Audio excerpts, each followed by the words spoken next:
An engine starter motor is a powerful electric motor used for cranking an engine. The starter motor has a pinion, which meshes with the teeth on the flywheel of the engine and turns the crankshaft. The model shown here is a pre-engaged type starter motor used in modern vehicles. It uses an electric motor to provide torque to the crankshaft. The power for this motor can be drawn from the battery. A simplified circuit of power supply is shown here. The power from the battery is supplied to a solenoid. An ignition switch is installed between the battery and the solenoid to turn the power on and off. The solenoid is an electromagnet which requires small current to get energized. As the ignition switch is turned on, the solenoid gets energized. A moving core known as a plunger slides along the coil, which connects two copper terminals of a contactor switch. This completes the circuit from the battery to the motor and causes the rotor to spin. When the solenoid is de-energized, the core returns back and disconnects the motor from the battery.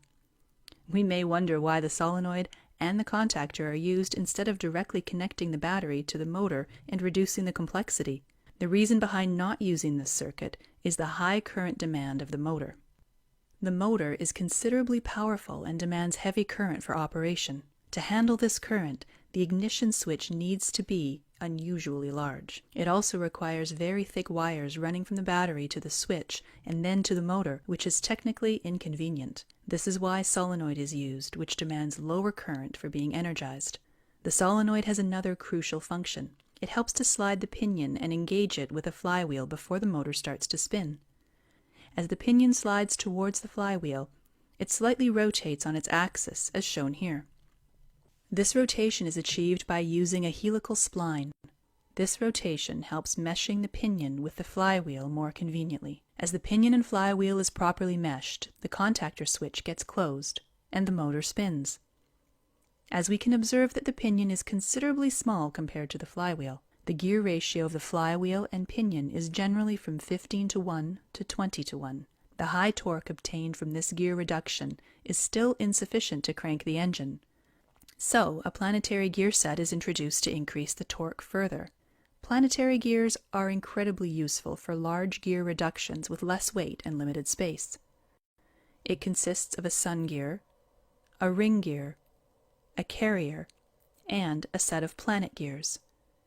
In starters, the ring gear is fixed, the sun gear is the input, and the planet carrier is the output. For the setup shown here, the gear ratio is 7:1. The combined gear reduction results in enough torque to spin the engine. As the engine is started, the pinion needs to be disengaged from the flywheel to prevent backdrive of the motor, which might damage it due to the excessive speed.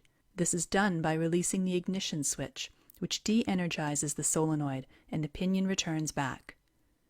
But if the operator fails to release the ignition switch as soon as the engine is started, the flywheel will drive the pinion too fast and damage the motor. To prevent this, a one-way clutch is used. The one-way clutch has a set of rollers installed between the outer and inner races. When the outer race is rotated by the motor, the rollers get trapped and transfer power to the pinion. As soon as the engine is started and drives the pinion at a high speed, the rollers get released and power transfer is stopped.